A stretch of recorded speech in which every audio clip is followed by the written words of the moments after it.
I went my way, he went his way, and in 2.5 days we were going to hook up again. We were on the road again. So now it's Belmont, Texas, I believe.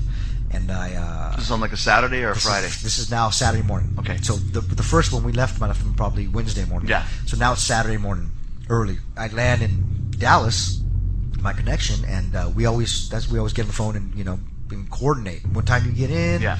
The whole deal. I'll pick you up, or he'll pick me up, whatever. So, I call him, no answer.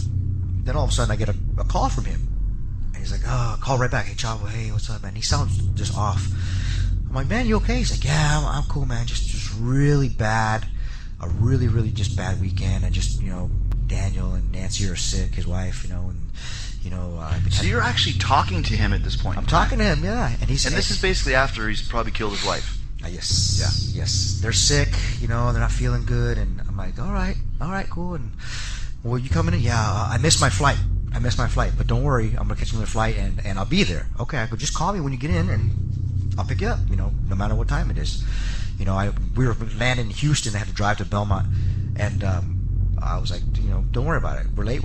I'll wait for you. Okay. So he gets off getting ready to get off the phone, and he makes a point of it. It stops. He goes, Chavo. I go, yeah. And he goes, I love you.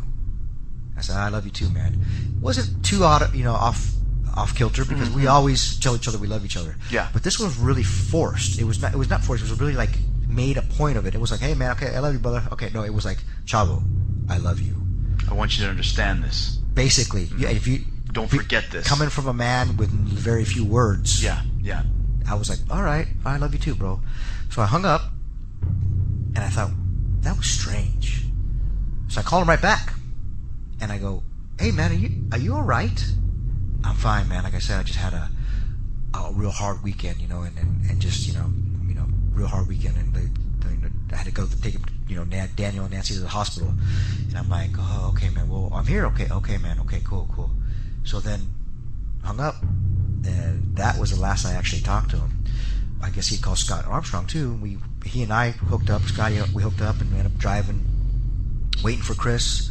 No call. I'm calling. Hey, dude, did you miss your flight? Did you make your new flight? No call, no answer.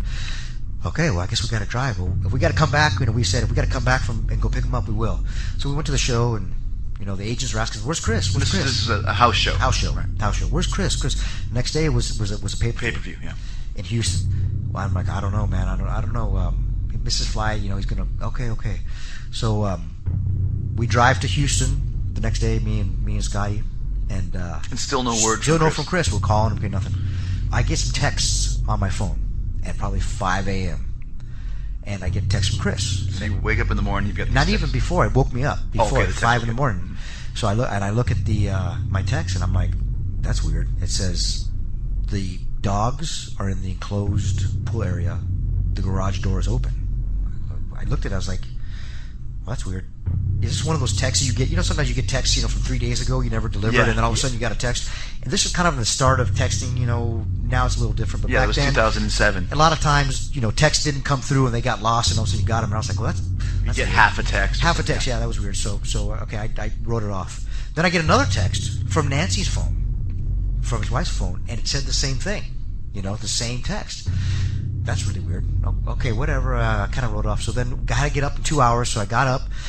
I go downstairs to meet Scotty Armstrong, and I look at him. I go, "Did you get anything weird last night happen?" And he goes, "Yeah, I got some weird text from Chris." I said, "Me too. Did it say this?" He goes, "Yeah." So we call Chris. No answer. God, that's weird. So we go to the pay-per-view. Chris isn't showing up. And they're asking us, where's he at? I'm not sure. We're not sure where he's at. Now we're covering for him. We think maybe, blatantly lying for him now. We're blatantly, whatever. We're just covering from him. No, I haven't heard from him. I don't know what's going on. Okay, great. Didn't tell us anything about the text, nothing. Did you feel something was going on weird at this point? Something was going on.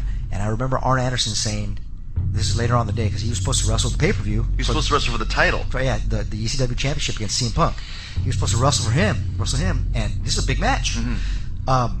And I remember Arn Anderson saying, you know what, if Benoit didn't show up with no word, he's either has just taken off to like Alaska and he's going to be like a merchant marine or something, or he's dead, basically. That's And I remember him saying that, not meaning it is he's Right. dead, but there's something going on for him not to show up. And either option being just as viable, because I could see him just going off to become a merchant marine, saying, And "Screw being gone. this." Yeah, and being gone. You know, basically Right. the ending of Dexter, Mm-hmm. right? And then so I didn't say anything. We didn't say anything. The next day, we're in Corpus Christi for a super show, another super show, and those damn super shows, man. I don't know what's got me. Yeah. But And you still didn't know anything. we still didn't know. We've been calling.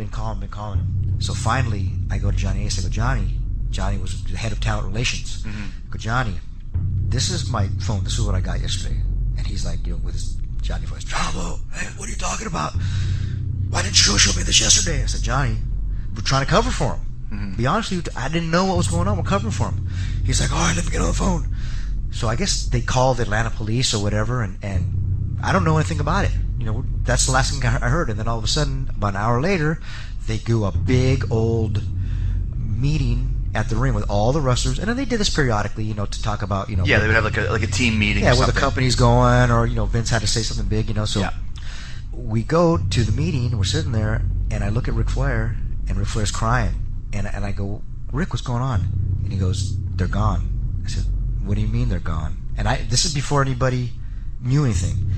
And he goes, Daniel, Nancy, and Chris. And I said, what do you mean they're gone? And I had to hear it from his mouth. I couldn't hear that. He said, they're gone. What do you mean they're gone? He goes, they're dead. Just now, right now, my heart just dropped again. Mm-hmm. That's what I felt. I was like, and Vince hadn't announced it to everybody yet. And I'm sitting there next to everybody, and I just put my head down and was like, oh, what? Well, are you kidding me? This is like 2 years, a year and a half after Eddie died. Yeah. I had another friend. This happened to another friend of mine. I was like, what are you talking about? And sure enough, man, then all of a sudden Vince announces it to people and saying, we don't know the circumstances at this time. All we know is that there's been a death, and Chris Benoit is no longer with us, and his son and his wife are no longer with us either. We don't know the circumstances. We don't know what's going on. So we're taking tonight and making a tribute show to Chris. I pulled Vince. We grabbed him in the back and was like, "What happened? What happened?"